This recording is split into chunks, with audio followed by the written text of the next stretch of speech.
Good evening to everybody, or good late afternoon. It depends on your time zone and also on your state of mind. But we are here thanks to Institute of Documentary Film and Ji.hlava International Documentary Film Festival, which is bringing you this discussion dedicated to issue related to European cinema. Does European cinema exist? If it's in good condition or not, and what we can do for being it better today and in next years.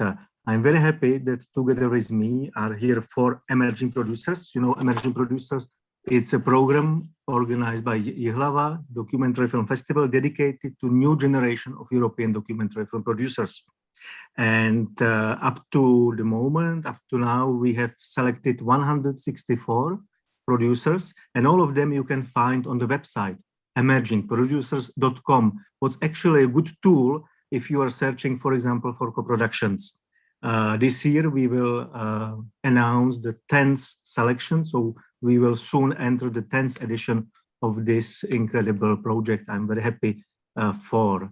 And I'm also very happy that together with me, we have 4 producers coming from different parts of Europe, from different countries, different sizes, and also different experiences. And I'm very curious what they think about and how they feel as European producers. So I'm very happy that I can introduce you Ana Maria Antoci from Romania, Jasmina Siercic from France, Radim Procházka from Czech Republic, and Pedro Fernandes Duarte from Portugal. So please, it's very strange because we don't know if anybody is watching us, but supposedly yes. So please, first of all, if we are sitting by computers, so everybody can Google you immediately. But if you can introduce yourself by 1 or 2 sentences, you want to be seen by professionals, by people who are thinking seriously about cinema. And the second thing, if you tell us the situation at the moment, I mean the state of pandemic in your country, because everybody is interested. As far as we know, only in France, people are demonstrating for closed cinemas, yes. But what's the situation more in general? And I also would like to greet not only professionals attending ISDOC platform, but also the viewers, the audience of Ji.hlava's Echoes, because this program is part of both events for professionals, but also for a regular audience. You know, Ji.hlava is having Echoes, some kind of shorter program based on the programming from last year in the Czech Republic, but also in Belgium. And since this Thursday in France and from Friday in US.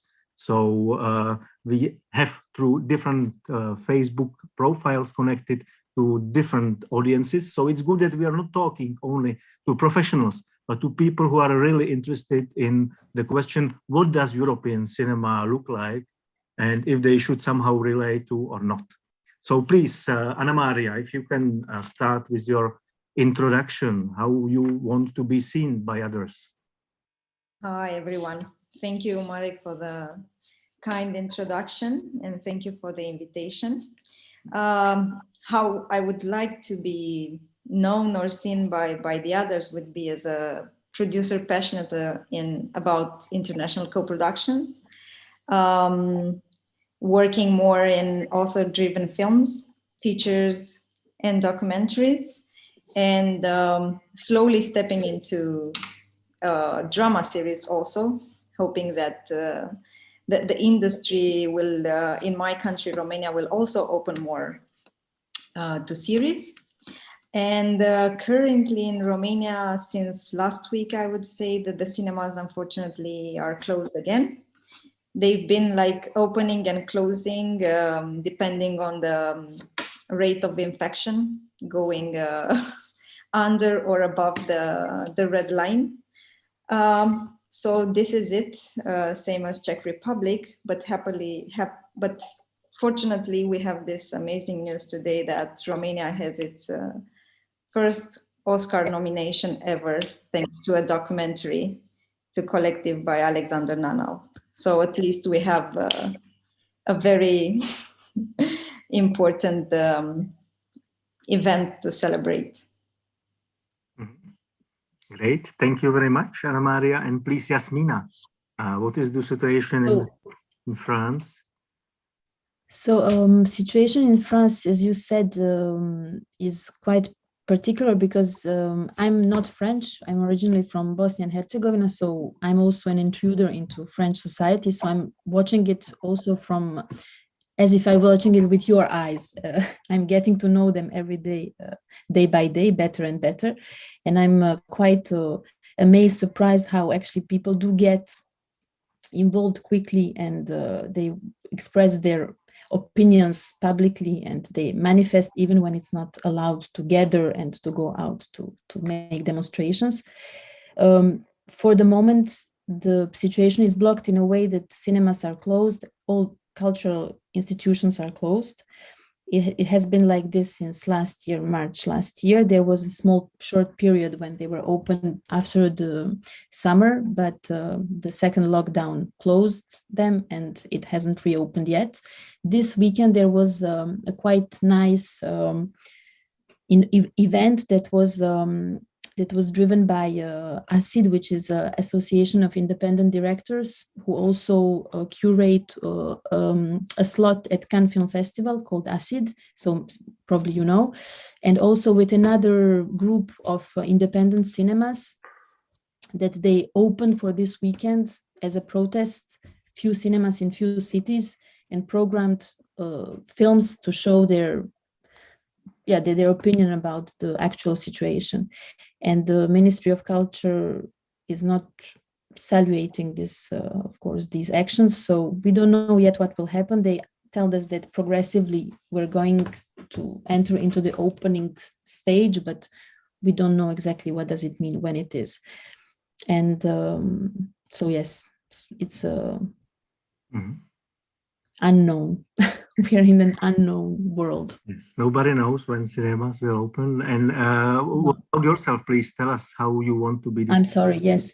So I'm come from Bocalupo Films. It's an independent production company based in Paris. And I myself also would like to be seen as somebody open to international co-productions. Actually, since I joined my team in Bocalupo Films, almost all my films are being produced as international co-production. And then I can say they have been produced as European co-productions because for the time being, we have produced on our continent. So maybe we do represent some kind of European cinema, I don't know, which is not the only thing I want to be labeled with. It's most about the encounters with directors or with producers who inspire me to go further into discussions with them and try to make something together. So the horizon is broad. I'm open to other connections. Thank you very much. Pedro, please, if you can share with us the Portuguese experience and your vision of cinema. Yes, absolutely. Well, I don't know if it's a Portuguese vision, but it's a bit of my vision at least, or I try.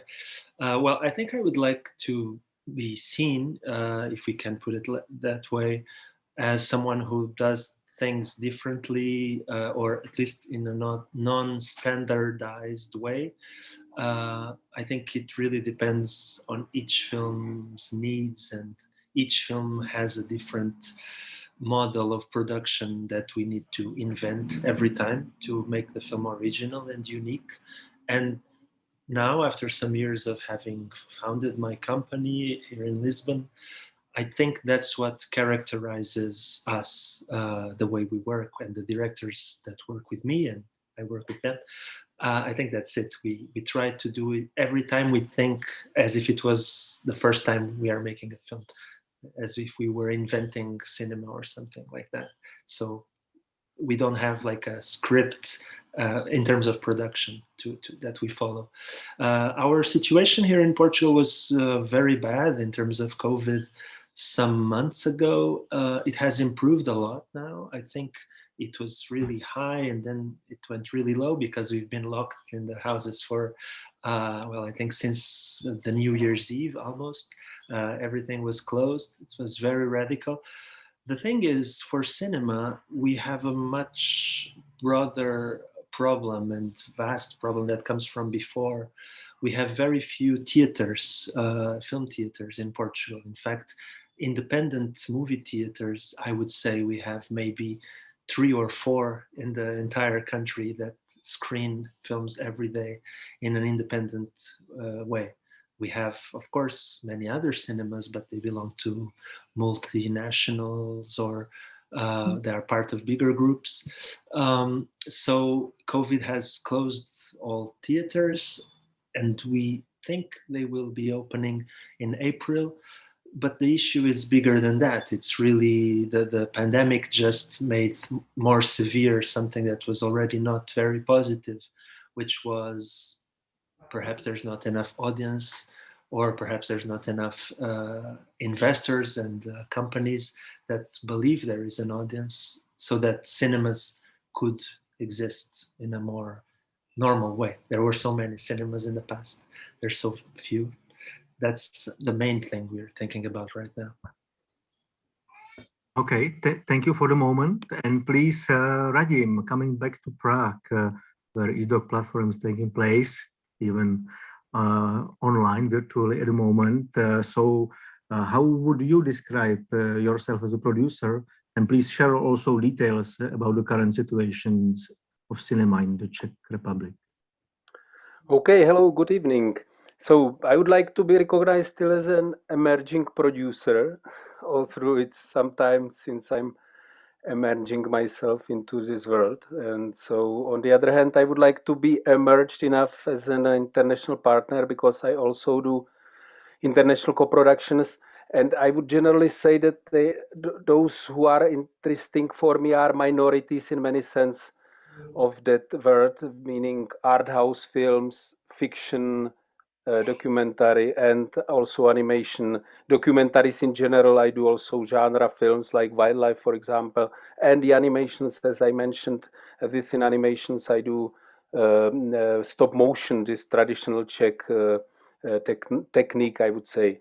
So that's something brief about myself and about the situation in our country. It's really tough question. It's we call it Czech Bergamo at the moment, a year after pandemic started, and with the vaccination going on globally, we are the worst in COVID, as we ironically say, quoting our prime minister, best in COVID. He named it in the spring, but now it's ironically true that we are really the worst. For example, comparing with Romania, we have double, 2 times more deaths, counting to the number of inhabitants than Romania. So, but for me personally, to be honest, it's not such a big deal, since most of my projects are in the stage of writing, let's say. So in that sense, pandemic, even historically, is good good time to you can lock yourself and write and think, and you are not so much disrupted from the other things. And also our film fund is quite helpful in that sense, that there are some special calls which should help us survive and work and develop things. So that's on the other hand, let's say, positive thing which I can say about the situation in Czech Republic. Yes, we are very much locked in ourselves in the past year, but luckily not only. I would like to add what I didn't say, because it's pretty obvious, but not for everybody, that Emerging Producers Program is dedicated for documentary film producers. But of course, that doesn't mean that these producers are producing only documentary, but necessarily documentaries. Yeah, and then of course different types of film formats and projects. Definitely, this is one information. The second information is, and this will be the last information, like as a promotion, that for those producers who are watching us and might be interested in the program, you can apply for the program for this year's edition, and the deadline is last March. So please check the website emergingproducers.com, even if you are not searching for co-production, but for more information about the call. But coming back to the issue we will discuss immediately, for everybody who is watching us and has any question, please write it in the chat whenever you are, and my colleagues will deliver me your question so I can ask it to my dear colleagues. And back to the issue of reviving the European cinema. I have to say that when we were discussing if there is something we want to share with professionals and with audience during this talk or not, it came on my mind the talk with Agnieszka Holland during at the end of last year when she was taking the presidency of European Film Academy. And I will translate, so it's not the quote, but I will translate what she said in an interview during European Film Awards taking place in December last year. So she said that independent film and art film festivals has left audience 20 years ago in Europe, has resigned on the way how to tell stories to the wide audiences. And the vacuum, which it results in vacuum, which took the TV companies and streaming services. She also said that Europe has delay of 10 or 15 years comparing to US film production, and that the US streamers has created a colony from Europe. And the only solution is to found a European streaming platform which will be, dedicated to European audiences. She also said that we have lost completely the young generation many years before COVID. And the only way how to change it, according to Agnieszka Holland, is to start to make better films, which are really based on reality, which are brave in terms of artistic approach, filmmaking, but also talking to audience, to critics, and to festivals together. She also shared her personal experience that she's sitting in many festival juries, and she feels that the European films are done in lazy style, always repeating themselves, and that we really need to change the spirit of European cinema. She sees that in Europe there are many artists which really want to leave their comfort zone and do something radical, but she doesn't see creative space for them. So it's, after many years, pretty radical speech. And I think it's interesting to think about European cinema in this way. And that's why we have invited you as a promising voices of different parts of Europe in terms of European cinema. What do you think if European cinema is lazy and repeating itself or not? What do you do? Did you lose your audiences and you're just focusing on festivals, which are really not in mindset of most of the people? Who want to start? I can start. Pedro, yes, I please. don't mind if nobody wants to start. Well, I think it's important to, when we discuss any topic, to distinguish between what is the problem and what is the proposition of solution. And in that sentence that you translated, I think the problem is identified, but we must not jump into conclusions immediately as we identify the problem and we immediately say which the solution would be. I pretty much agree with a part of what was said. But the part I agree with is I think it would be great to have an online streaming platform in Europe that would be able to show the films everywhere in the world, that the films we do. So I think that's amazing. Nobody would disagree with that, I believe, except for maybe the people who have the market right now. Maybe they would disagree. And I think I would put it like this in terms of defining the conversation, at least for myself as a producer, that's how I see it. I might be wrong. But I feel in Portugal, at least, and again, my experience is limited to the reality I know, but I see a monopoly in distribution and exhibition. And this monopoly has been created a long time ago. It was not even the last 10 years or 30 years. It comes from the Second World War. The issue that is identified by Agnieszka is also felt in many other fields of production, of industry. We are indeed, in many aspects, a cultural colony of North America, or the United States, to be more precise. But I think we are because we also wanted to be. I'm not like making the good versus the bad or some evil thing here. I think people wanted this. So the issue is, for me, why would we make different films if the audiences here, they already have the films that maybe they want, assuming it's true what she was saying, they come from America. Why would we do the same films? We don't need them because they already come from America.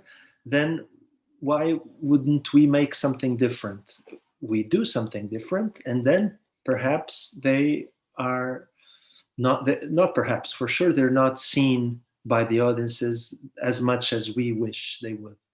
But here I like to bring to the conversation another side of the discussion, which is it's not only the fault of filmmakers in the broader sense of the word, even not only directors or producers or actors or technicians, that the films are not seen. I mean, in the United States, at least, but also in Asia, half of the budget goes to marketing. And if people don't know a film exists, for sure they will not search to see it. So if we want films to be sold more and more, I think we must invest in marketing. And we have, as we know, a production system in Europe that depends greatly on public funding.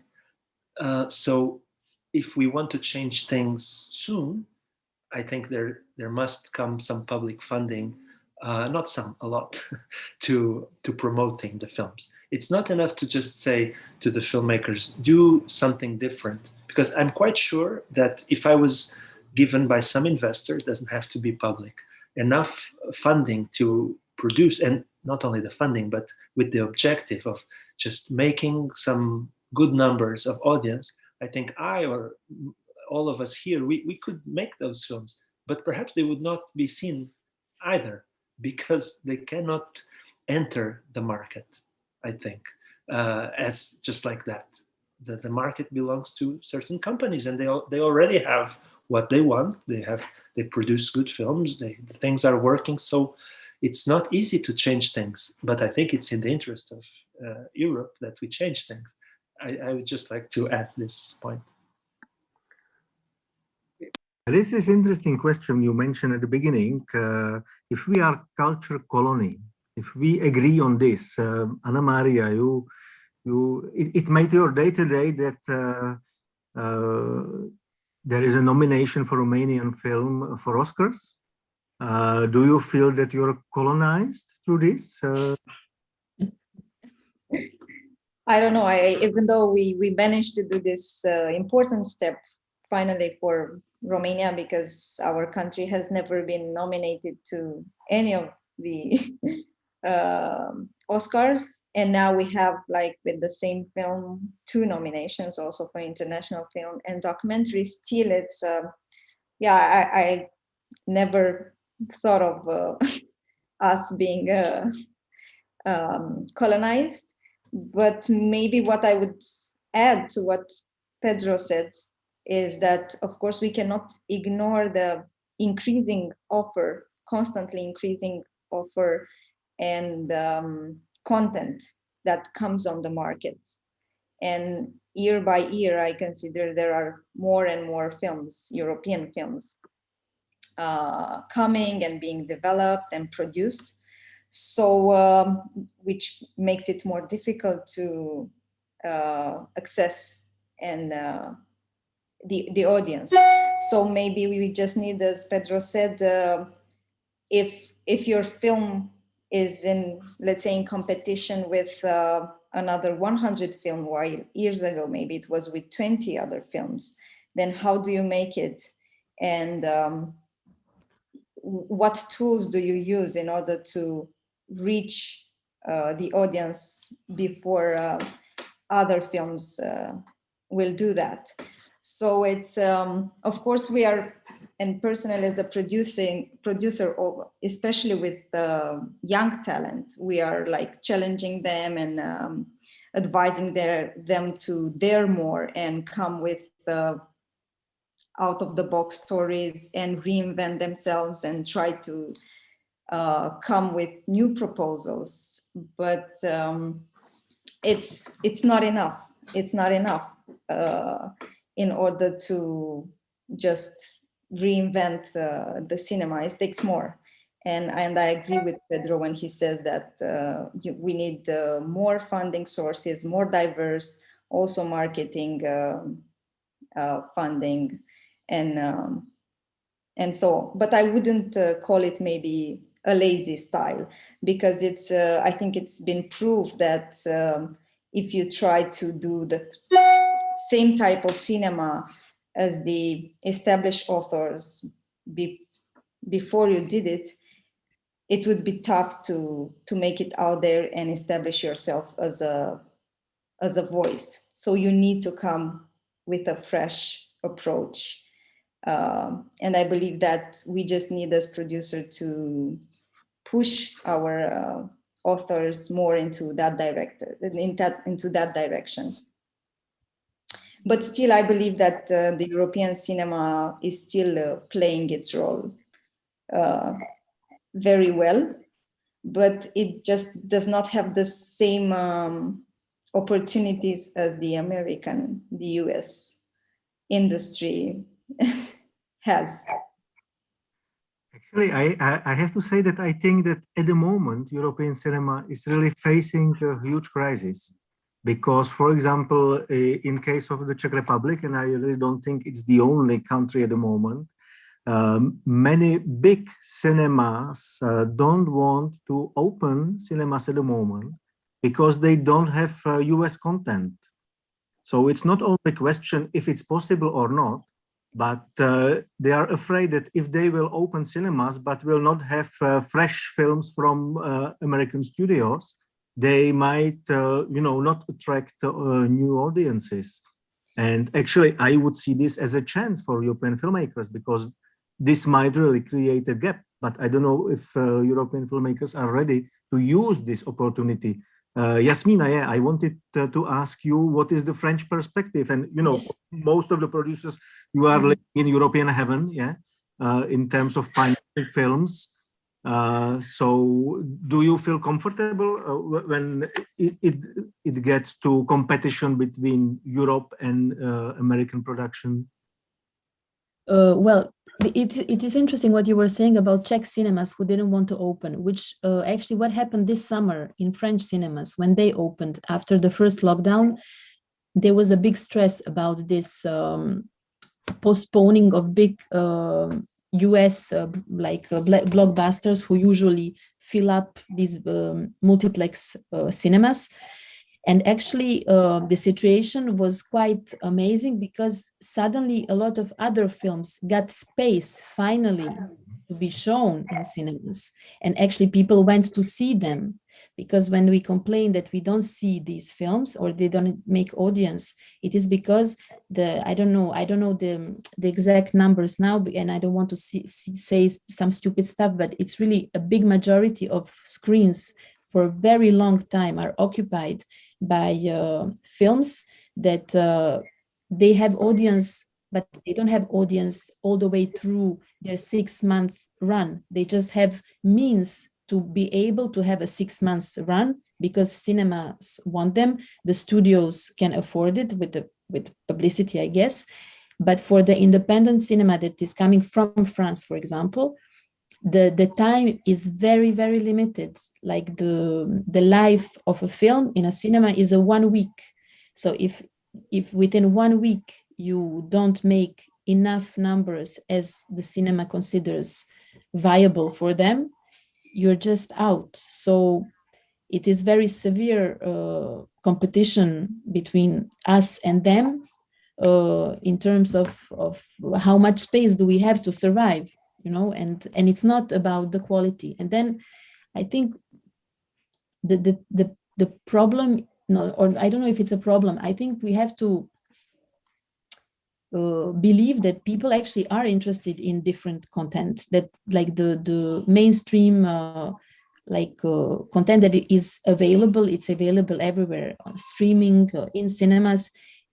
It can be interesting, but if we don't provide something different to people, if we don't provide them in a space they are used to, that they don't have to go to look for a niche festival in, I don't know where, Velká Lhota, or I don't even know if it exists in Czech Republic, or some Malá Lhota. You have to go to see this niche film with 50 people. Okay, I will do it because I'm interested, but to provide those people who want to go just round the block, because in France it is possible. There are many cinemas still, and it is a real paradise. But even those are occupied by other titles. Then what their sign would, you would mean that it means that, okay, this is the niche place where I go, but I don't have to go all the way, I don't know where, to look for it. And then streaming platforms, maybe they would help to, but Netflix, I think, is doing this now, also buying out like the catalogs just to have a prestige catalog and say, okay, you can also watch this, but which in a way, it's a bit, I don't know exactly what to think about it still, you know, if it's, if we should go there, or we should try to make another way of, or like a concurrent platform that actually really focuses on this. Because I don't really watch Netflix. I don't know. I mean, I know how it looks like and what it is, but I don't consume it like in my life. And I can still like see a lot of other films, quality films that I consider quality films, and producing the same content or in the same way as the North American cinematography does. I don't know. I think it's very vast also. It's a very vast cinematography. There are so many great things happening in the US, as there are so many not great things, but it happens also in France. There are so many good films there, and there are some bad films, but there are some bad films that get out very easily, and they're watched by many people. But it depends what we're looking for when we go to cinema, if it's entertainment, if it's education, if it's Exactly. it depends on what you're doing. So exactly. It's a difference. I know that I'm not. Sorry. No. Please. Go. No. Sorry. Exactly. I just wanted to underline what you said, that it's a matter of, I believe the European cinema has this, wants to, you know, it has a cultural purpose, while American industry has a more commercial purpose behind it. So this is from where the difference also from the art house cinema and multiplexes comes. And in Romania, we have less and less art house cinemas. And of course, it's difficult for the Romanian and European films to make it out there in the lineup of the multiplexes. As Yasmina said, it's like after 1 week, they will just end their life there. Actually, I have to say that I think that we really can use this crisis in terms of wider European visibility in European cinemas, and not only cinemas, but audiovisual sector. But I don't see any decisions which are made that will, you know, bring us closer to this state. So maybe the problem is that there is no European cinema at all. Radim, what do you think? Or it's West European cinema, or is it just French and German cinema? Or where is the cinema in Europe from your perspective? Oh, it's a wide question. Just if I can briefly add to your original quote from Agnieszka, Holland, that it's half true, you know, from many perspectives. Like, for example, if you take in account the festivals, documentary film festivals, through these years, which you name as a increasing crisis and stuff like that, this big network of European documentary film festivals attracted a huge amount of people coming there, and it's alternative to cinemas. To that, it's not Dolní Lhota, as Jasmina says, and niche festivals. They are quite mass. If you come to the European level and you see all of them, or these biggest ones, so it's really and collective Romanian film, congratulations for that, is produced from money from HBO, the American VOD provider. So it's also quite you know, exception in speaking about European and US. But back to your question, it's for me it's Czech cinema, Romanian cinema, French cinema, Portuguese cinema, which has to find a way how to make it into the European level, how to be appealing, how to be interesting for international audience. When it's interesting when European producers come together, they most usually speak, or quite often speak, about American films. I mean, not about James Bond, of course, that's something which is not their taste, but about Netflix new production. This last one, Black and White, which is now also the biggest number of nominations got, which is about filmmakers. It's good. So they even producers, I would say, they don't know so well productions in other countries, or they don't feel that it's somehow interesting for them or important for them. They see them afterwards through the festivals. Of course, that's another topic that we can discuss. Certain festivals and films selected there, then it somehow come to the common interest of us.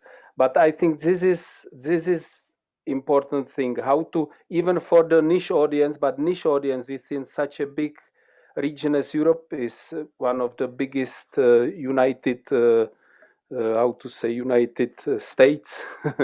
So even niche audience is still big enough for good films to be produced for them, and collective is good example. It's when it's interesting, when it's intense story, when it's about nowadays, when it's you know, when it's well done, of course, from the cinematic point of view, then it's and it's becoming European film, and it's same with Radu Jude, new film which won Berlinale quite recently. This is film which is also about nowadays, reflecting nowadays state of mind and state of culture and state of the pandemic situation.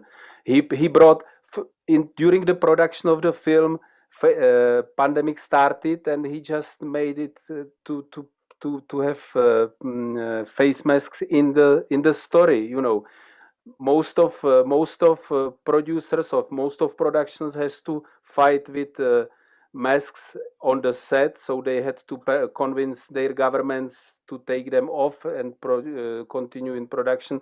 But Radu Jude, as a European / Romanian artist, made an advantage out of this. Face masks became important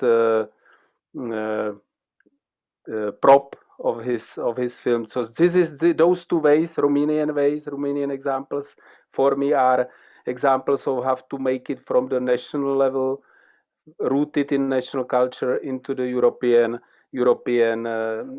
on the European level. But for sure, they are not able to compete with James Bond. You know, that's not. That's the problem, that you are already talking about good films, and I agree, definitely. In Europe, there are many very good films, but probably they are not good enough for our cinemas, yeah, for owners of multiplexes. And that's actually the problem. And Pedro, what do you think if American studios will not, you know, release new hits for European cinemas? So what we desperately are waiting for, maybe we can find these films in China? Or where should European owners of European cinemas should find, you know, blockbusters? It's a very good question. Thank you, Marek. I agree with everything that is being said so far. Well, I told Marek the other day a story that happened to me when I had the meeting with the person responsible for the biggest chain of cinemas in Portugal.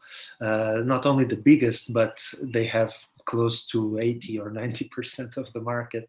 um, I went there to show him the film I produced, which already got 20 international awards. It premiered at the Berlinale.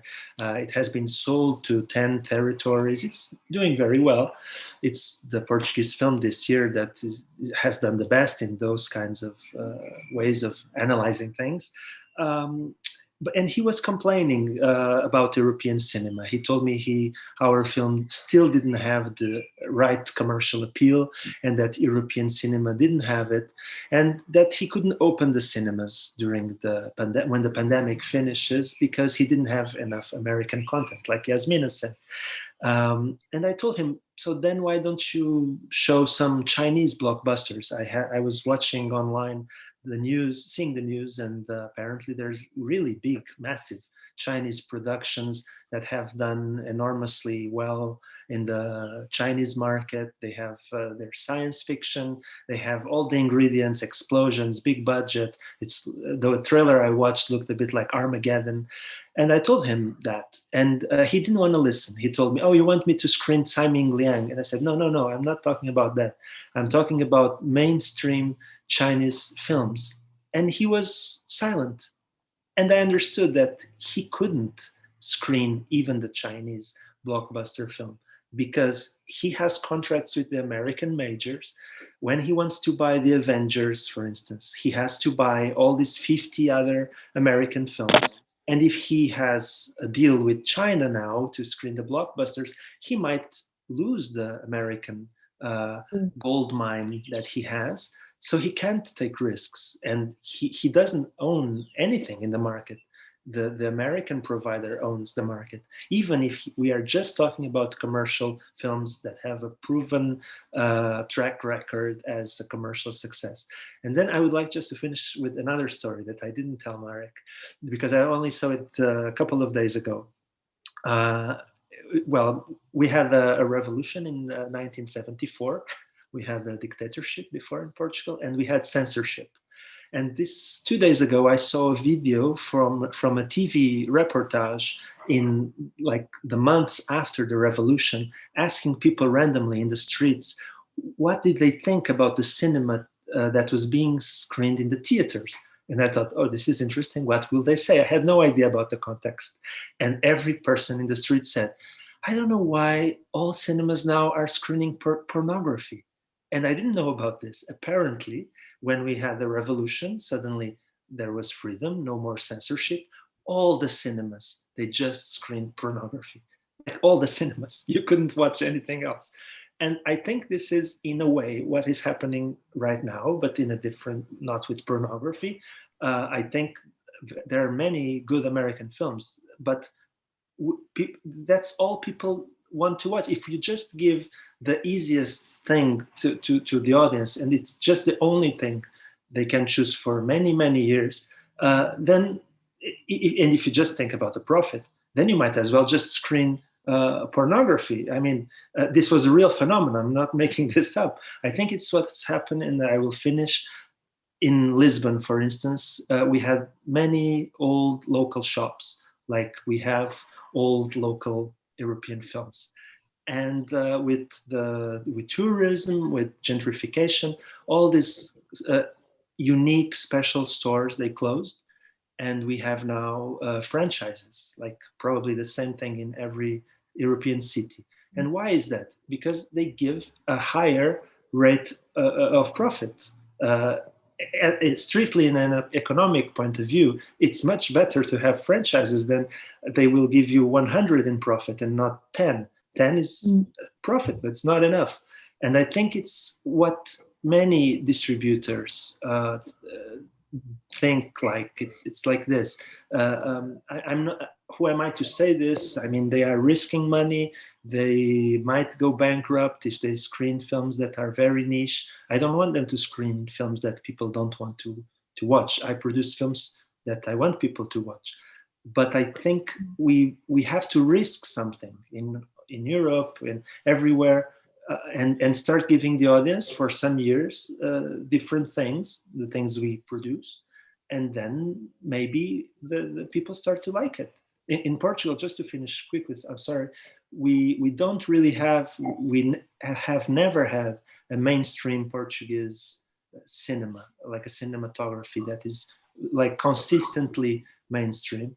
But we have audiovisual mainstream. It's on television. We have excellent soap operas, and the market is satisfied with that. So, I mean, we need to show people that likes the soap operas that there's something else, and people will take time to enjoy it. That's it. Yeah, actually, I think you mentioned several important things.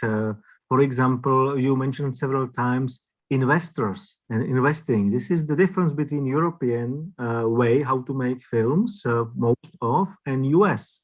Because in US, you have mostly the investors who are investing in cinema, but the most of European films are produced thanks to support of various film funds or other institutions.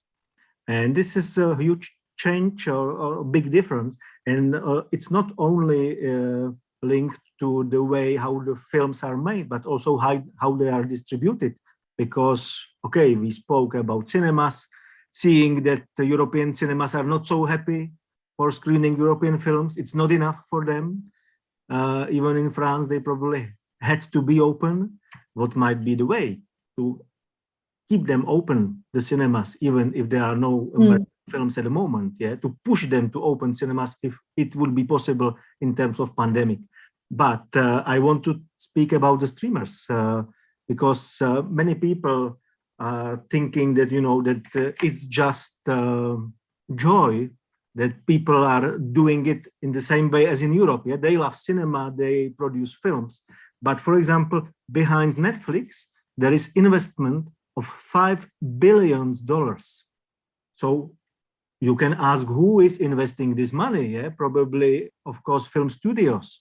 And I don't know if in Europe anybody is thinking about this superpower behind, for example, Netflix, that they have such a huge amount of money, because now there is like creating a new distribution channel, not physical in cinemas, but virtual through different streamers.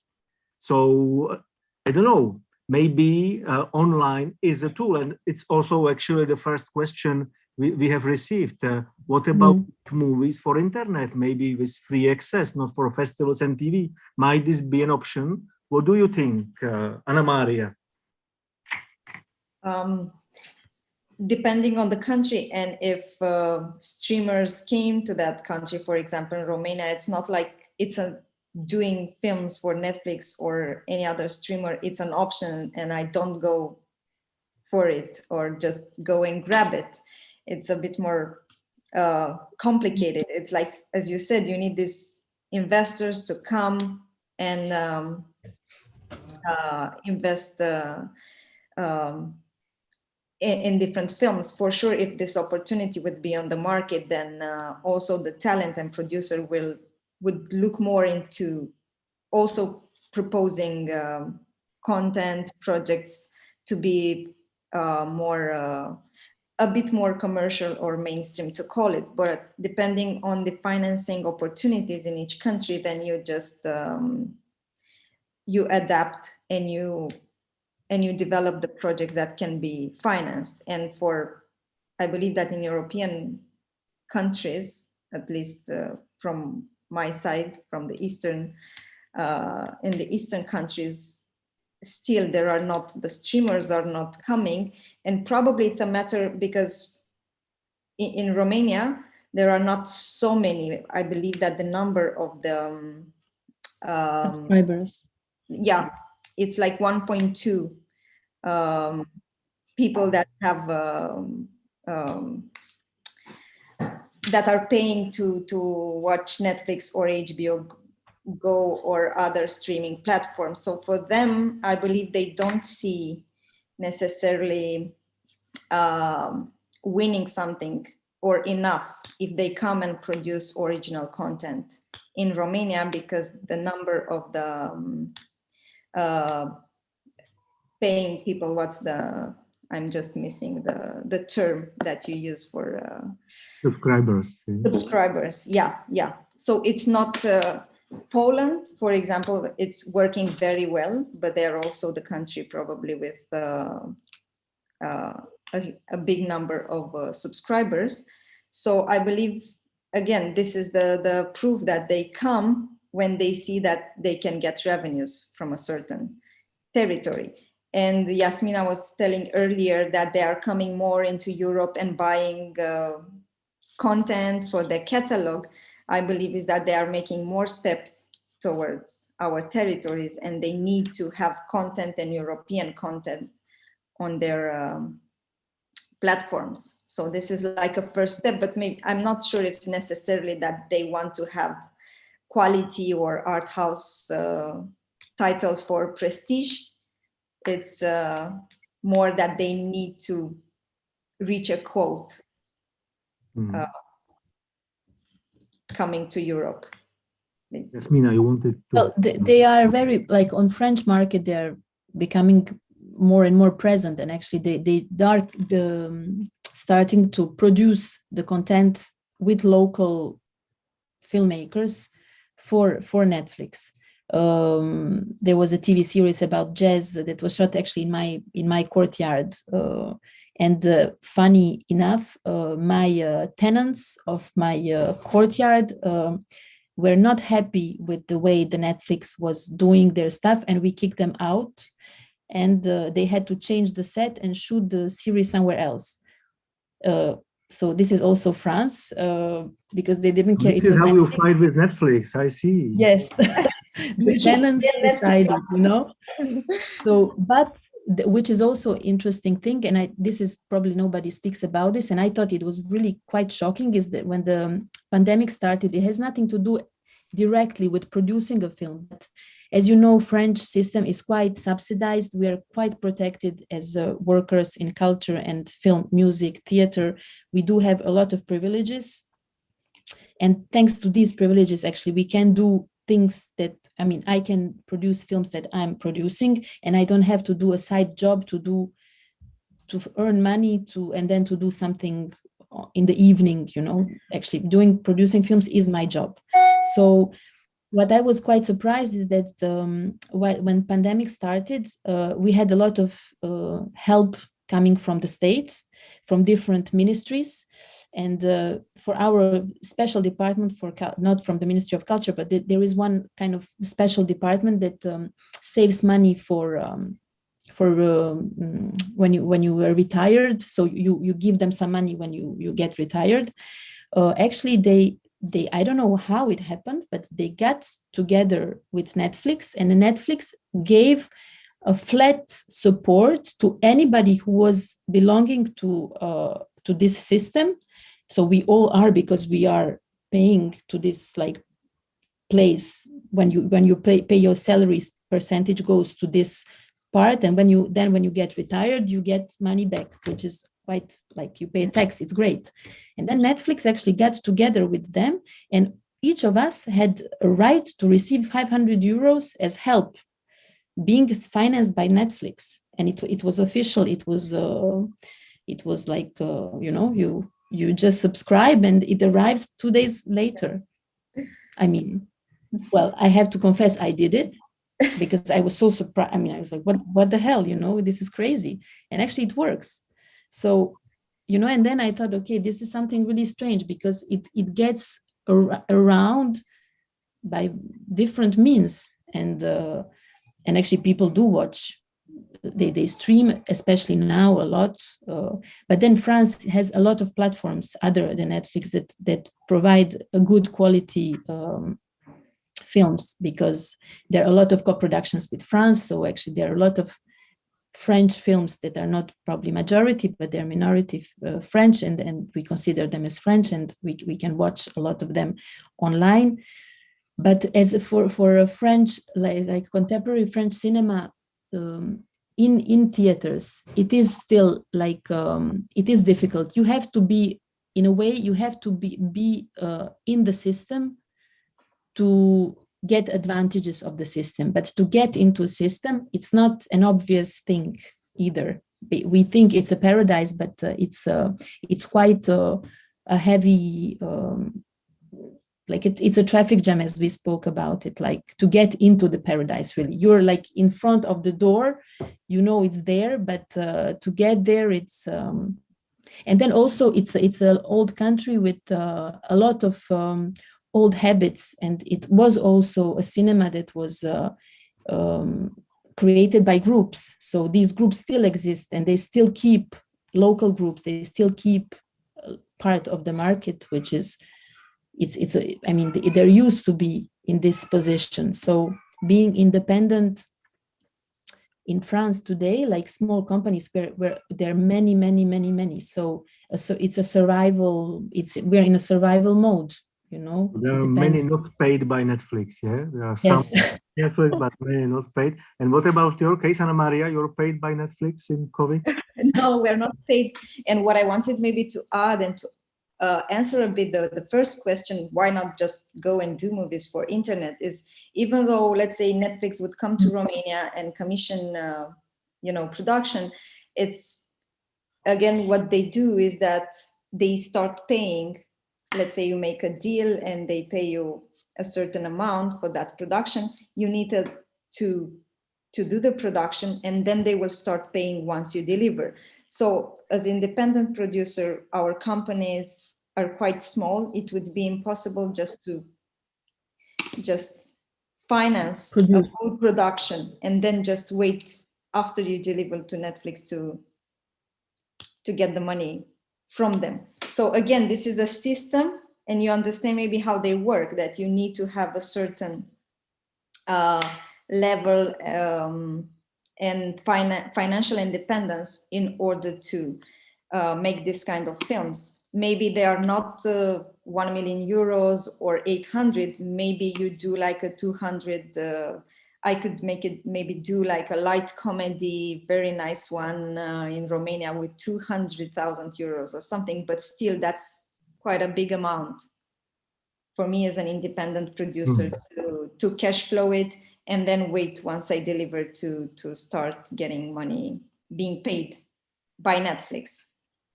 Let's say, so it's not like an option that you don't grab.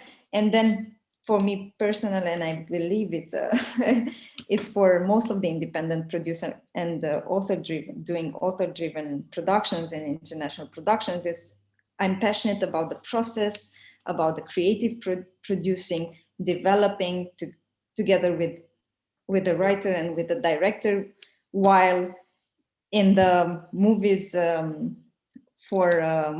with the mainstream movies, it's a bit a different process. As Yasmina was telling, maybe they do differently the production on how we treat talent and all the collaborators when we're talking about an art house film. Okay, thank you. Radim, please, we have a question from Ranaji. Why should there be a feeling of us versus them when it comes to quality content in cinema? I feel that independent filmmakers everywhere in the world will be benefited by less barrier to entry and lack of algorithmic monopoly through streaming platforms. What means that maybe we should secure cinemas just for independent filmmakers, and move the business content to streamers. But do you think that it's us versus them, or you feel like more not in this kind of mental setup, that it's versus European versus American, or Czech versus American, or East European versus West European, or? Oh, well, yes and no. It's always fight with somebody else, fight for the money on the on the market or in the film fund. So in some way it is, and in some way, of course, when you say Agnieszka Holland, quote from her, I'm thinking how to oppose her, because somehow I feel like her films are, at least we see them in Czech and Czech scenes like this good mainstream, while I'm doing, good art house or niche film. So somehow I'm sort of fight with her, or try to see distinction between her films and my films.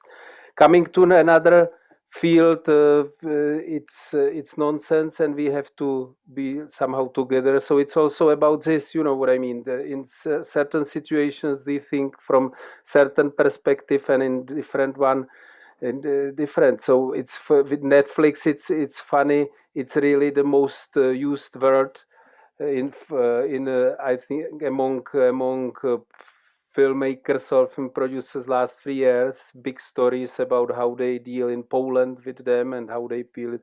So we all hate them and love them in the same time. I sold them my debut, which is now 15 years old, for quite surprisingly good money, and it's art house film. So I was also happy about it, and I try to negotiate with them my new productions. Some of them, of course, I try to estimate which ones will be fitting to their program. So somehow yes, and somehow no. What I can add more. So let's wrap it up. Definitely there are many people who can make decisions are listening to us or will listen to you later, because it would be possible to watch this stream later, of course. So what would you suggest to people in Brussels or in governments, what they should do, what they should change to support European cinema, and your position to make European cinema, more visible and more powerful? So maybe let's start with Pedro, who didn't talk for a while, and then let's continue. So this is your last speech, yeah? So let's really use the power of it, please. Thank you. Inspire. Thank you. I would say it's marketing, more money to promote the films, and I would suggest let's make a website where anyone can know where to watch a film they want to watch. I don't mean let's make an European Netflix. I mean, every week, I'm sure it's the same for my fellow producers here, I get messages from people I know and who know I produce films asking me where they can watch a certain film. It's not only the films I produced. The films in Cannes, in Berlin, whatever, they are asking me, because I'm supposed to know, because I'm an insider, where they can watch the films. People want to watch the films, but they don't know where to find them. And that's why Netflix or other websites and providers, they had the success they had, because it's easy to find the films. So I would say, let's make a database where I'm not talking about buying the rights for all films and put them in a website. That's impossible. And that would be controlling the market. But it's a tool like the Yellow Pages, I think there was, for to find a phone number, to find a film you want to see. And then it redirects you to where you can watch it. Only that would be an amazing tool. Other ideas can appear. I will just finish with a small story that I also read the other day about when it was the vital moment for cinema as an art or as a business or as whatever to impose itself as the main art of the 20th century. And I was very impressed when it was. It was the Spanish flu, the last pandemic, that made all the theaters where there were plays with actors, like theatrical theaters, they were closed, they were bankrupt, and the film companies bought all of them and turned them into cinemas. The same thing is happening now, but the cinemas are closing and we are buying the market online. So it's redefining the market. And that's why it's very important we're having this conversation. I agree we have a crisis, but let's be open about the solutions. Thank you. Mm-hmm. Thank you, Pedro. So please create these Yellow Film Pages. Otherwise, we will have to spread your cell phone number to everybody who needs to know which films visible where. Please, Anna Maria, from your experience, what would help you to, attract wider audiences and make films for wider audiences? Yeah, I would start with more development money, so we can take the time and look a bit more carefully into the project that we are deciding as producers to bring to the audience, to help bring to be brought to the audience. And then again, more marketing and promotion, and super important, access to data, because this way we will know, and maybe all the players in the market, streamers included, to be forced to give access to the data, would help us a lot to know who is watching what and from where, because then when we develop our next projects, we will know a bit better what is the audience to our project in development. And then it's up to us, producers, directors, writers, to start thinking about the audience earlier in the process, not only when the film is almost finished, but think about the audience from the development, while using this data that you have, and okay, a project that was my film maybe was watched or did very well in China in cinemas, or did well in America on a specific streaming platform, and so on. And this way we will be forced to identify the audience, or at least we will have more tools to do that. And it's up to us to analyze maybe the elements in our story that address which specific audience, and then we use marketing and promotion to attract this audience from an early stage. And when the film will be ready, we will know to whom to go. Thank you very much. Please, Radim, when I spoke to Pedro, he told me that there is also lack of investors in Europe compared to US. So maybe you should also wish more private investors investing in cinema. And in general, we should more trust in European cinema, in this label, or maybe we should create it. But this is more my thought. What is your thoughts to support European cinema today? Okay, well, I don't think there is a space for investors, at least within the projects which I do, or which we all, I think in general. It's really not investment. You can't make the money back. You have to support them, because it's cultural, it's art, and it doesn't really make profit in that sense. But what I wanted to say to the people in Brussels and anywhere else, as you originally said, I would tell them, uh, try to help projects which you like, which you would like to see in the cinemas, but in the same time, take care about your taste. Try to work on your taste, to improve it, to recognize good quality. And also from the perspective of the region, people in Western Europe, I would tell them, try to change a little bit perspective of the Eastern Europe. Try to find the interest in it. It's not. It's also changing and developing. There are still topics and films which are interesting for you to support or to watch. Mm-hmm. Thank you very much, Radim. And the last word from Yasmina. Well, I will agree with Radim, because I was thinking about this audience and profit, and to be honest, maybe it's not the good thing what the producer will say. It's not that I don't think about it, but it's true that the first moment of jumping into a project is not exactly this. It develops then during the life of the film, and we want films to be seen, but it's true that it's not. It doesn't really. I don't want this figure to change the way that I work with the people that I work with, and that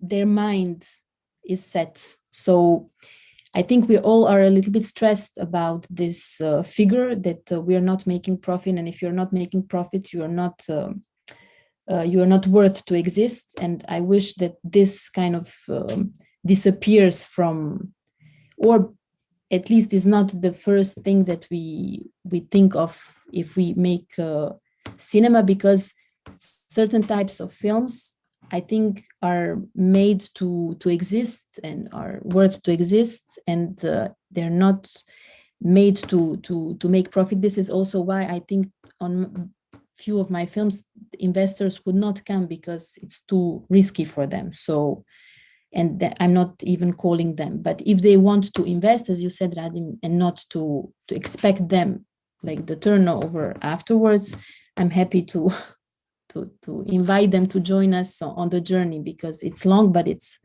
very rich. So I think we should support culture. Actually, we should support the creation of images, of thoughts, and not think only about the profit, because I think these spaces where profit is made, they exist already, and there is a lot of money in it, and they are self-sufficient in a way, because they do invest in themselves, and they create more money, and then they reinvest, and which is, for me, it's perfectly fine. I just think that we should not get covered, or we should not get eaten by those. This is my call for freedom. Thank you very much. Thank you very much. So it's a very nice ending. Let's create space for non-business, and support it, because it's in a way European background, background of culture. Thinking when we are thinking about art, we think subspecie aeternitatis. We think in long term, much longer than business can be made. Yes. Fortunately or unfortunately. So hopefully European cinema will survive this crisis we are facing, and we will keep our position in cinemas, and not only in cinemas, but also in streaming services. Thank you very much for sharing your time and thoughts with us. Thanks a lot to Ana Maria Antoci, Jasmina Siercic, Pedro Fernandez Duarte, and Radim Procházka.